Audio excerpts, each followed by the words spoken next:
So the question is, how do you consolidate files using VBA? And what I'm going to do is I'm going to demonstrate a few ways of consolidating files. Some of the things you've got to consider when you're consolidating data, be it financial data or whatever, is one, do you control all the files that are being consolidated? Or two, does somebody else control the files? Maybe you're designing a system and you've got complete control over the consolidation process. And each of these ways of doing things requires a different way of tackling the problem. And we're going to explore some of these in this video. So as I said in the introduction, every situation that you're consolidating is unique. And what I'm going to deal with here is going to be the most simple situation, and we can sort of build up our consolidation chops as we go along. So what we've got here are a number of spreadsheets. If you look at the Explorer interface, we've got 5 spreadsheets that we wish to consolidate, and we've got the consolidation macro. This is going to be the spreadsheet that holds the consolidation we're dealing with, and it's also going to have the code to drive the consolidation. If we look here, we've got the first 2 sheets, that's ca.xlsx and co.xlsx. And the first situation we're going to deal with is probably the most simple situation. We've got a data range in this sheet. It's got the name ADH, just a random sheet name, and another random sheet name in this. And what you can see with this particular consolidation is that it is kind of organized. It's the easiest case. It's the way I would advise you to set up a consolidation if you have the freedom to design your own consolidation system. Now, for example, each of these spreadsheets could, for example, be spreadsheets with 20 or 30 tabs on them, but what you do is you create a spreadsheet just for the consolidation. You create a tab just for the consolidation, which has the data that you want to have consolidated. In this case, ADH and ASOJPA, whatever that's supposed to mean. But what we do have here is structured data, a column for city, state, customer, quantity, price, and inventory, and the same on the other sheets. So in this instance, the data structure is the same. So this is the easiest consolidation case. So what we're going to do is we're going to consolidate this data. I'm just going to close this tab, so spreadsheet rather, and close this spreadsheet. And this is what it will look like when it's finished. So you've got, for example, the consolidation from CA and from CO, etc., etc. So let's run the code and have a look at what we've got here. So let's get going now with consolidating the easiest type of consolidation. You'll notice that the macro spreadsheet, because it's a macro, has the extension XLSM. Meanwhile, the files that we're going to be consolidating are XLSXs. So what we're going to do is use a dir function to grab all those particular files and iterate over that folder and consolidate the data. So let's get started. So I'm going to F8 over these, that is step over these particular files, and I've created lines of code rather, and I've created a function called getFilesCollection. One thing about coding is make your code readable. So if you can break pieces of code into distinct functions with a name, it makes your code easier to adjust in the future and makes it eminently more readable and more robust. Readable, robust, bit of alliteration there. Okay, so here we go. So let's go into the function.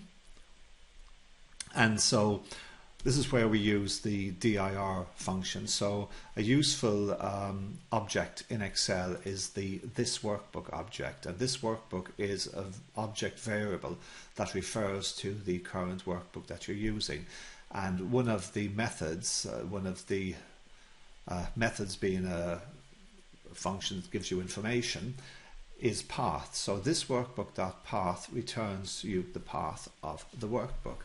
So for example, if I step over that, we've now got a variable. This workbook.path, we've got the full path in that path variable, and then I feed that path variable into the dir function.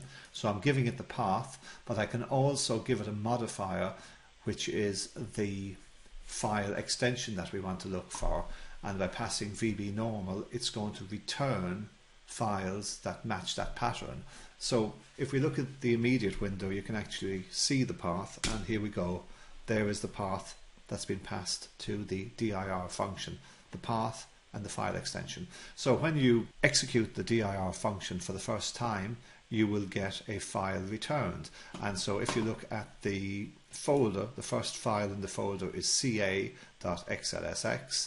and the dir function has given us that file.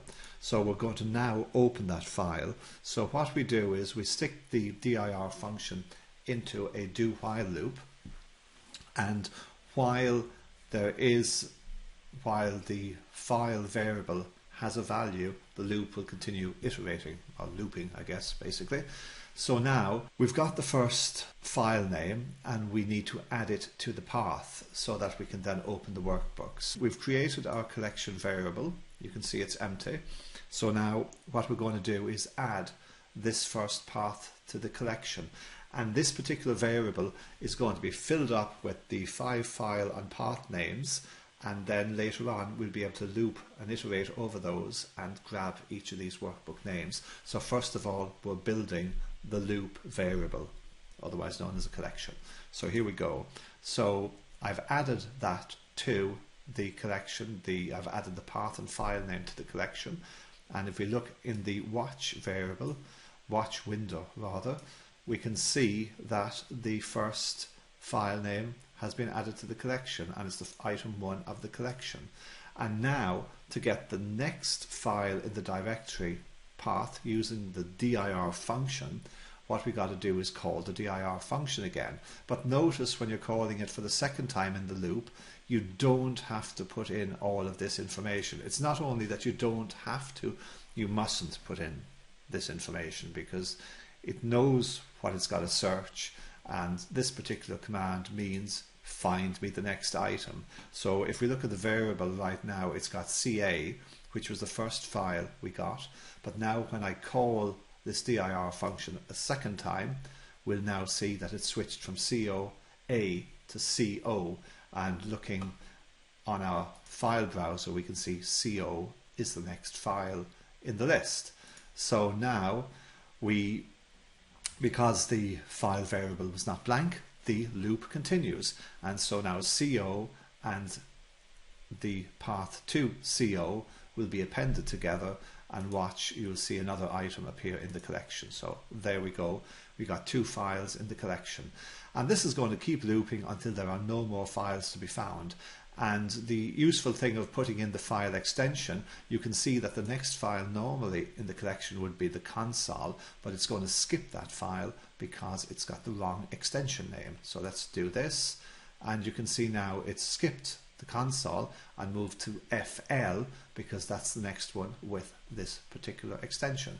So now what I'm going to do is I'm quickly going to come out of this particular routine by doing step out, and we can see col files contains all of the different files in the folder as item 1 through 5.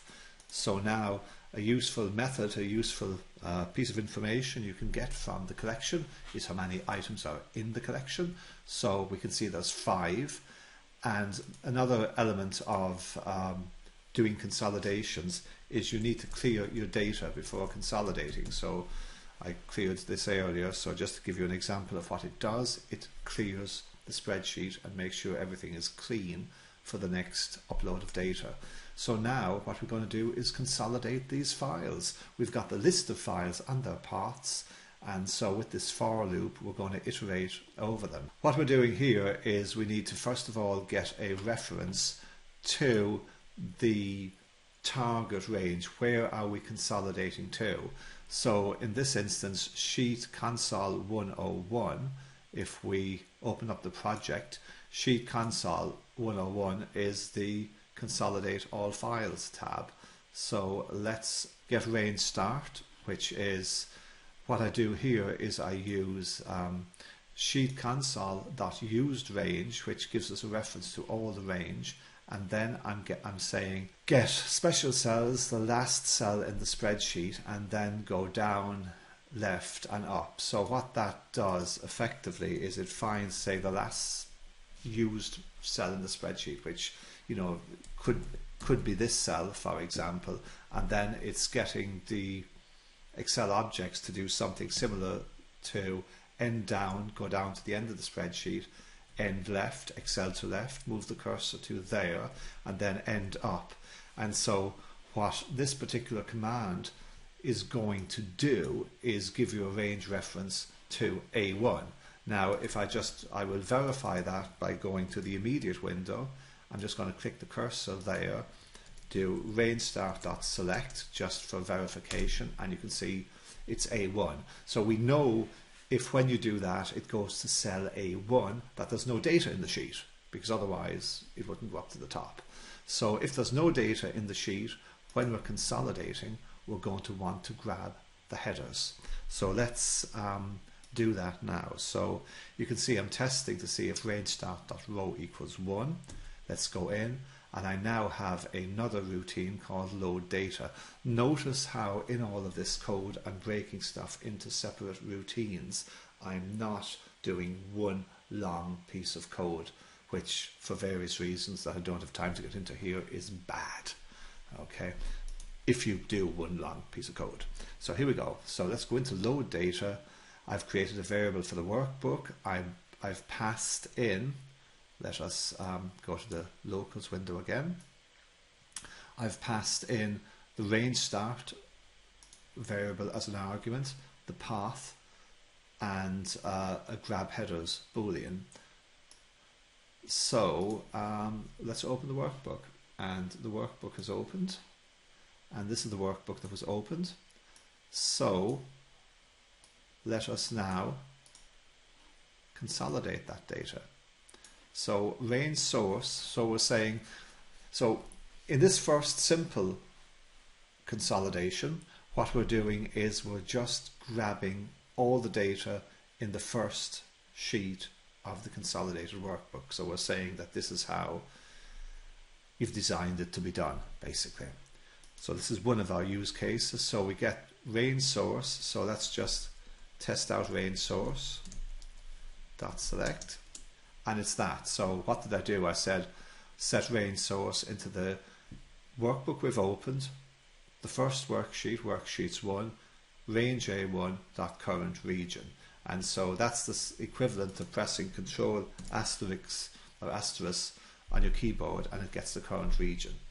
Okay, so now if range source.rows.count equals 1, that means, hey, if there's no data there, you know, so for example, if all of this data did not exist here, then, and you just had the header, well then it means you don't want to consolidate any data because there's no useful information here. But in this instance, well, there is.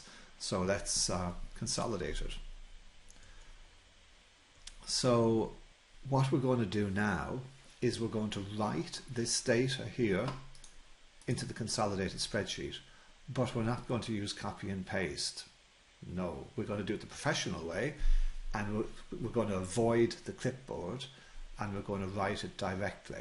So what I've got is we get range source.value, and then I say range start.resize, how many rows are in range source, how many columns are in range source, and set the dot value property of it to that. So there we go, bang, just written in. So now we want to set the range to nothing and close that first file. So let's just step through that now. So I'm going to set the range to nothing and close the source workbook now. And there we go, it's gone. And stepping out of the load data function, or subroutine in this instance, and outside of the consolidate file. And now we're back to the main spreadsheet, and we're going to go over the second element in the collection. So we've just processed, we've just processed the first file. So now when I go to the next, when I click on next, I is now 2, so item 2 is going to be processed. which in this instance is going to be co.xlsx. So let's just get this watch window out of here to get some more screen real estate, and we consolidate the second file. So we go in this time.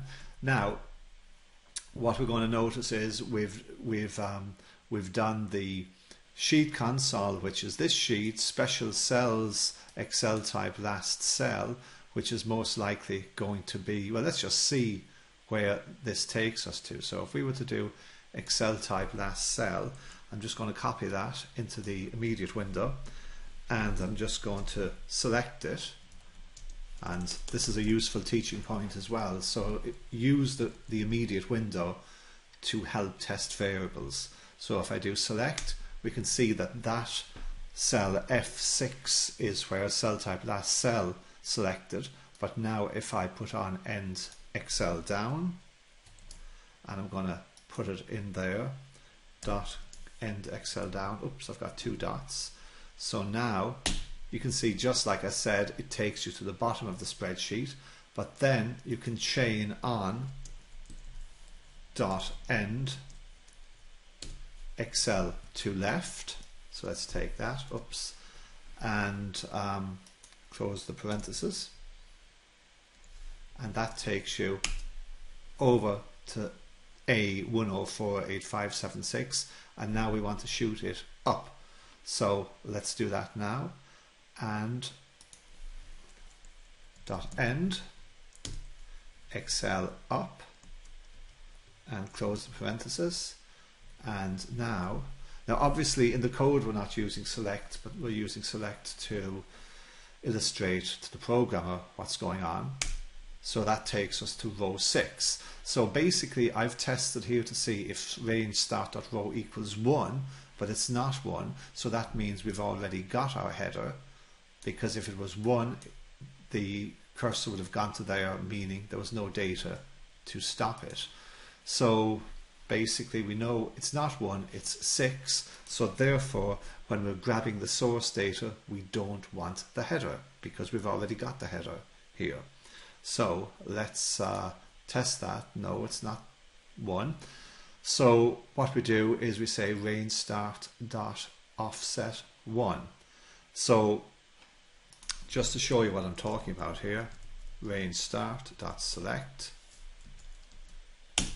is there. We don't want to paste the data into there. So we say range start dot offset 1. And now I do range start dot select again, and it's set up on an empty cell ready to receive data.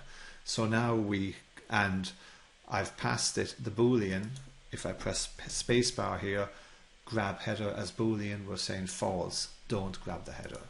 Okay, that's the useful thing about functions, breaking your code into small subroutines. You can make it clearer and easier to write, because in this instance we've been able to just pass a true false to change the behavior of a block of code, which isn't so easy if you put all of your code into one big subroutine, because you end up having to repeat code.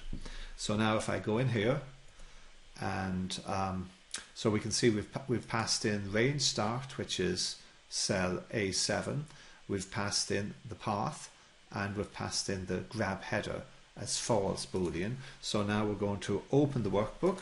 There we go. And so this is the one that we're going to consolidate now. So range source equals workbook 1 that use range at current region. So for example, let's just look at what we've got. If I just range source, that's select, oops. Okay, it's that, but we don't want the header. So first of all, we're testing to make sure, does it have empty data? No. If not, grab header. So this is going to stop us from grabbing the header. So what we're saying is range source, resize it by the rows in range source -1, and offset the range by 1 row. Okay, so when we do that, if I do range source, that's select again, you can see we're only selecting the data. Okay, so we now have written the data to the spreadsheet via the method I mentioned earlier. Set the source value to the target value. Now I'm going to step out and I'm going to step out again. And now I'm just going to let it run, and you'll see it consolidated. And there you go, all the data has been consolidated.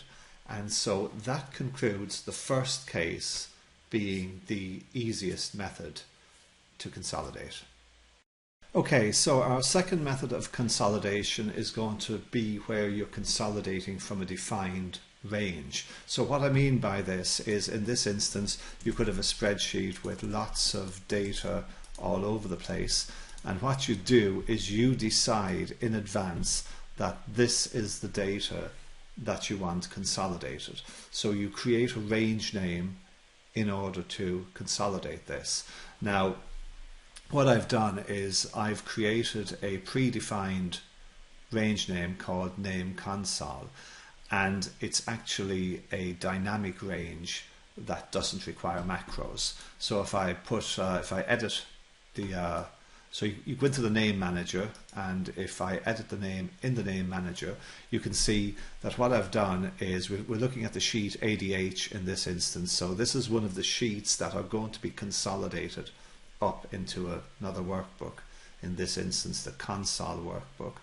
So I've created a range name called name console, and the way I've built it is I've used the offset function. So equals offset open parenthesis the address of the top left element of the cell, so on this of the range. So the top left cell of the range in this instance is A1.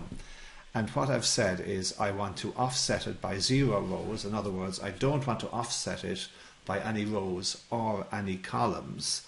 But what I want to do is resize the height and the width of this particular range. So for the height of the range, I've said count A and column A. And for the width, count A and the first row in this instance. So our A1 to R1 basically. So that allows us to add on more columns if necessary.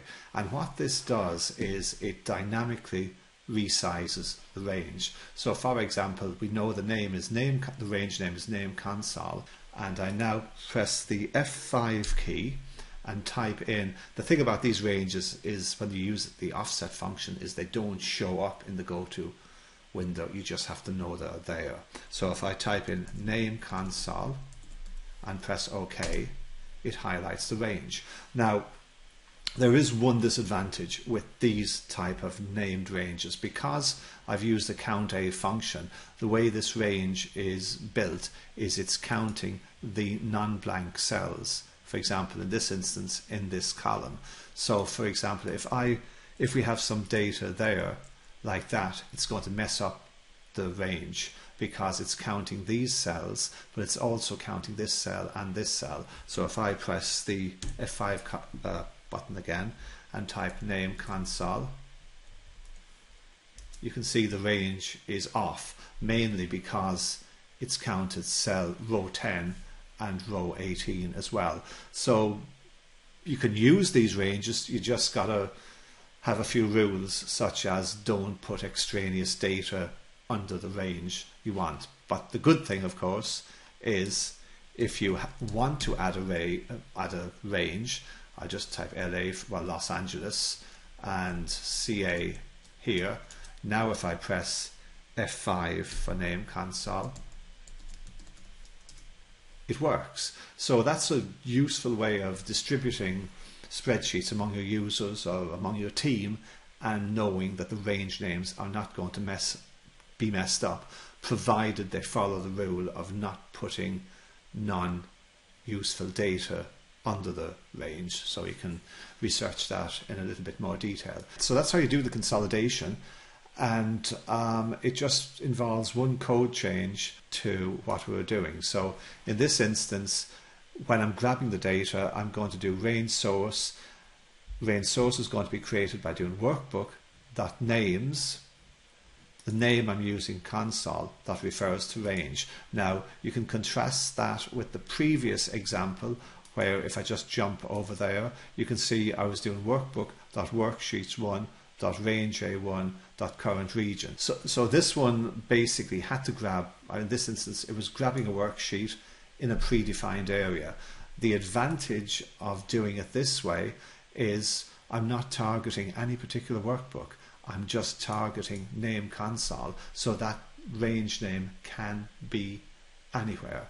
So let's just run this code and see it happen again. So I'm going to put a breakpoint here, and what I'm going to do is just close this sheet, and I'll just save it. And so in this instance we're running another consolidation, but we already have data from a previous consolidation here. So like I mentioned earlier, we do need to clear everything out. So if I start the code, and we'll just go quickly through it, we get our collection of files. You've seen that before, and we know how many files are in it, but this is the important line of code you need. Clear out your consolidation range. Bang, it's cleared. So now we're going to run over our consolidation. I don't need this stop line here, and if I go in, I will let it run. And so now we've opened the workbook. Of course, it's going to set up range source to be that. Do my range source .select. The range is pointing to the correct area, and it's just like before, it's going to write it into the consolidation area. So if I do step out, and we can just let it run as before. I need to get rid of this breakpoint and go. And as before, it's iterating over the ranges, and we've come to the end because I've left the stop in here. And that's your second method of consolidating. Have a predefined range name in various complicated spreadsheets. So the final method of consolidation handles our most complicated scenario, and that is, for example, you have spreadsheets out there with a lot of data, and you only want certain elements of the data. So for example, it's, I guess, the concept of grab ranges. You've got huge amounts of data in spreadsheets, but only certain small elements of the data are relevant for your consolidation purposes.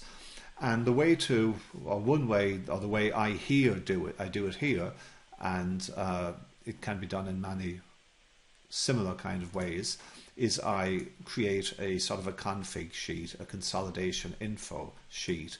So what I've done here is I've created a table, and the first column of the table is the name of the spreadsheet, and the second column is the range that I want to grab.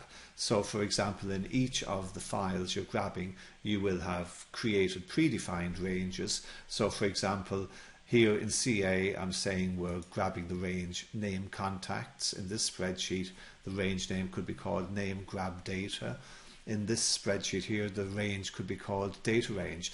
And this could be because you're grabbing data from 7 different departments, and you've told the various people in those departments that you want a range name set up for the data that they want consolidated up into your information, and each of these people for some reason or other have created their own range names. And so it's a way of dealing with non-uniform, shall we say, data. Now the issue here, of course, is that we're taking all of this non-uniform data and putting it into a uniform method. But the trouble is there are so many permutations and combinations of how you can consolidate data that what I'm doing here is just trying to give some ideas on how to do it. There's probably 50 other ways as well, but these are kind of like the main ones. And you know, if there's any issues, leave a comment below, and I guess mention your specific requirements. Not saying I can do anything about it, but maybe somebody else watching the video can, and maybe I will be able to put up a video about that. And also, if you're finding this video useful, don't forget to give a like or subscribe. It helps my YouTube algorithm, as it were. So anyway, back to this. So we create a consolidation range, we iterate over the consolidation range, and then we just grab that data. So that's the third method of doing it. So now to the practicalities of doing that. Instead of using a collection in this particular iteration, I'm going to use a variant array. So what I've done here is I've created a variant array variable, dim vfiles, V for variance, bit of Hungarian notation, the V telling you the data type, vfiles as variant. And the way you populate the array, and very efficient way from a speed perspective with Excel, is we've got sheet config, which is basically this sheet here, the console information, dot range table config dot value. So what I've done in this instance is table config is a range name, okay, but in this instance I've also created it as a table. So for example, if I highlight the range, as it were, you'll see you've got a menu called table design, and yes, it's called table 2 by Excel, but also it's table config. So if I click on table config, it knows that the range is this particular data, and you can create a table by doing Control T, and if you want to drop a range, highlighting the headers as well in this instance. So when you create the range, you highlight the complete range and then you give it a name by doing Control T. Okay, so the useful element of a table is if I add some data under the table, it will automatically add and adjust. Okay, so the table, so for example now if I choose table config, which is what we're going to be working with here, if I do F5 table config, it adjusts. Okay, so now I'm going to delete these two rows, delete, and I do F5 for table config again, and you see it's adjusted. So basically I'm now going to execute this particular line of code, and if we look in the locals window, we've got vfiles 1 through 5 holding all of the data that was there. The important thing about creating an array where you're populating it directly from the spreadsheet, as in array equals spreadsheet range dot value, as I've done here, is that the array is 1 based. The lowest element of the array tends to be 1, whereas if you create an array in code, not directly from the spreadsheet, it counts from 0. So this array counts from 1 going forward. Most arrays will count from 0, but it's because it's been populated directly from the spreadsheet by using the array equals spreadsheet range dot value syntax. That's something that's useful to know. It's also a very efficient way of writing data to the sheet. So if you did sheet config.range table config.value equals array, that will splat the data onto the spreadsheet really quickly as well. You don't have to loop, basically. Okay, so as again, what we're going to do is we're going to clear the range, sheet console.used range.clear contents, and it's gone. And now we're going to iterate over the data using the load data element. So let's see what's different. The main difference is that we have our vfiles array, and so I'm just going to add to the watch vfiles to make it a bit more evident what I'm doing. So we got vfiles, so we'll just open a few out. So let's just go through the code. So we're getting the path, we're getting the lower and upper bounds of the array. So as I'm saying, it's 1 based and the upper is 5. And now we're going to pass, we've got my usual function get source range, but what we're doing is we're passing in the name of the file from our config range, which has been loaded into this array, and the name is that, ca.xls, and I'm concatenating it with the path. And in addition to that, I'm passing in the range name, which is vfiles index 1 and lower +1, which is basically getting us the second position, which is 2. I mean, you could just as easily hard code 2 into this position. I'm just trying to make the code as future-proof as possible, but if you were writing it, putting 2 here would work as well. So let's set that up. So that's range source. This is interesting. Remember my whole thing about making your code very readable. So I created the function get source range, which means we've got one line here, set range source equals get source range. Rather than having to have these 2 lines of code up here, we've sort of simplified the line of code, so you know, hey, what's this line doing? Oh, it's getting the source range. So at a glance, you know what the code is doing, so to speak. So I'm saying set workbook equals workbooks.open. Do that. So we've now got, what we've done is we've returned the source range, but we've not had to have the variable referencing the workbook here, which just keeps the code here a bit tighter. So now we get the target range, and we do all the stuff we've explained before. And now what I'm going to do is I'm going to write the source range to the target range just like it's always been explained before, and there we go. But this is the interesting bit now. So what I'm going to do here is I'm going to close the workbook, but the way I'm closing the workbook is I'm going to say range source, and let's just select range source just so we know what we're talking about, this being range source.